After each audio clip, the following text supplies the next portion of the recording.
جب تم اللہ کی رضا کو اپنا لیتے ہو پھر تمہاری چاہتیں اس کی رضا بن جاتی ہیں، کیونکہ وہ امتحان انہی سے لیتا ہے جو اسے پیارے ہوتے ہیں، جن پر اسے مان ہوتا ہے کہ یہ آخری وقت تک مجھے منائیں گے اور مجھ سے مایوس نہیں ہوں گے۔ جس چیز پہ دل اٹک جاتا ہے اللہ اسی چیز سے آزماتا ہے ہمارا صبر، ہمارا یقین اور ہمارا توکل۔ کبھی کبھی انسان کا دل کسی چیز کے لیے بہت تڑپتا ہے، اتنا کہ اس کے لیے صبر کرنا بھی مشکل ہو جاتا ہے۔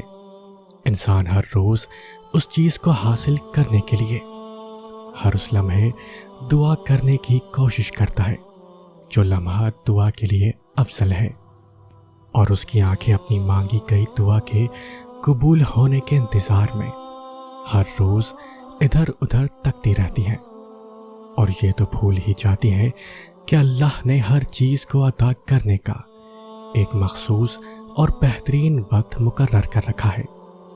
ہمیں یاد رکھنا چاہیے کہ اگر ہمیں کسی چیز کو حاصل کرنے کی اتنی چاہت ہے تو اس چاہت کرنے والے دل کا مالک کون ہے؟ یہ چاہت بھی تو اسی رب نے دل میں ڈالی ہے تاکہ تم اس کے لیے دعا کر سکو، اور وہ تمہاری خواہش کو بہترین کر کے تمہیں عطا کر سکے۔ اور وہ تو خواہش ہی دل میں تب ڈالتا ہے جب وہ تمہارے نصیب میں لکھ دیتا ہے۔ دعا تو بس ہمارے ہی درجات بلند کرنے کا ایک ذریعہ ہے۔ قبولیت میں تیری اللہ کی طرف سے بہتری ہی ہے۔ جب دنیاوی وسیلوں کے ناکام ہو جانے کے بعد بھی تم اس کی محبت، اس کے کن پہ یقین رکھو گے تو وہ تمہارا مان کیوں توڑے گا؟ اس کے ہاں اٹھی ہوئی ہتھیلیوں کی بہت قدر ہے، ان کو خالی لوٹانا اس کی رحمت کو گوارا نہیں۔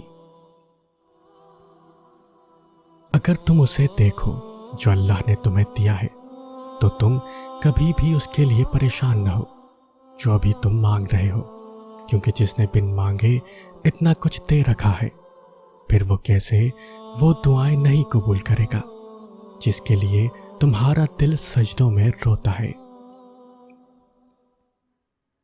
وہ چاہتا ہے کہ تم اس کی چاہت کو اپنی چاہت بنا لو، پھر جو تمہاری چاہت ہے وہ سب بھی تمہیں ملے گا۔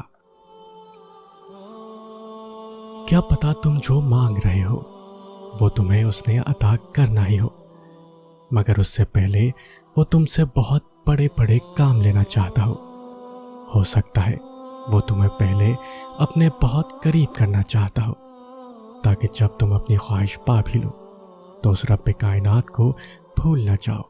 ہو سکتا ہے وہ تمہیں تمہاری خواہش تب نصیب کرے جب تمہیں اس کی سب سے زیادہ ضرورت ہو سکتا ہے کہ وہ تمہیں تمہاری خواہش کے ساتھ اور بھی بہت کچھ عطا کرنا چاہتا ہو، تو اس آزمائش کی گھڑی میں اس مالک پر بھروسہ رکھو، وہ تمہارے حصے کی خوشیاں تمہیں ضرور نصیب کرے گا۔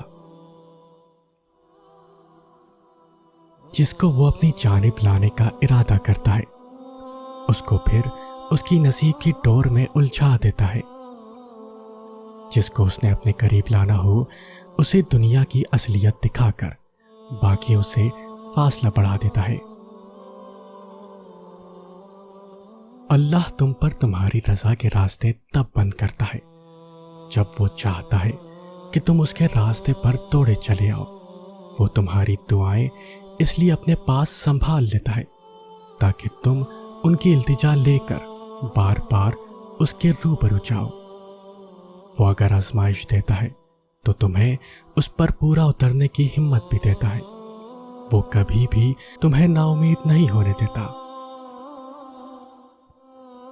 سورہ یوسف مثال ہے کہ وہ آزماتا ہے اسی چیز سے جو کہ بہت پیاری ہوتی ہے تاکہ اس چیز کے ملنے کی تڑپ تمہیں اللہ سے ملوا دے۔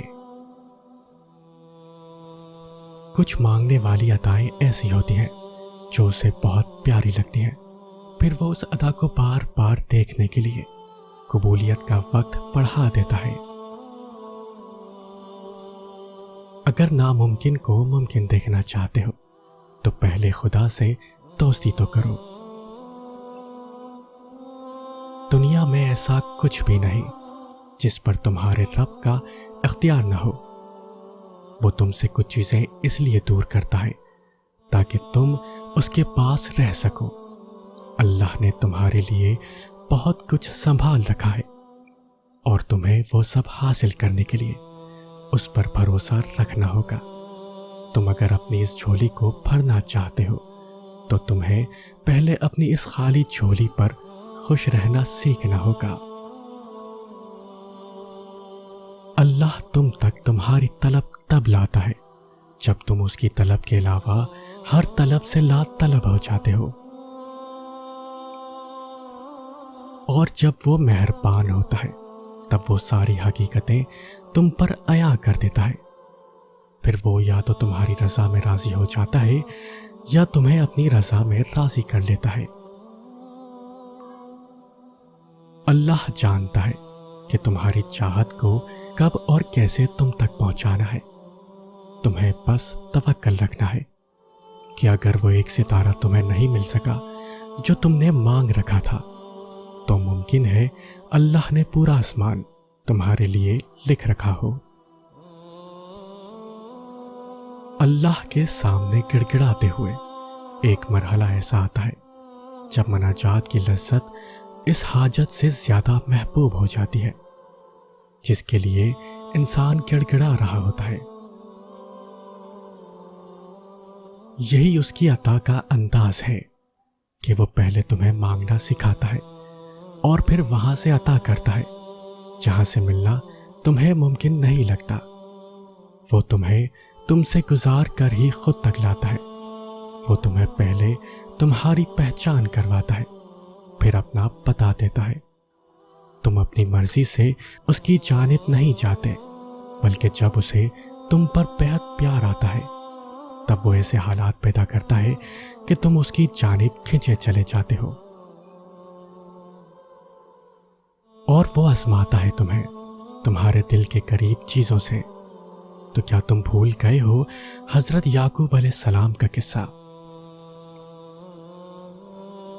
وہ سزا نہیں دے رہا، بس آزما رہا ہے، راستے بدل بدل کر تمہاری ہی پسند تک لے جا رہا ہے۔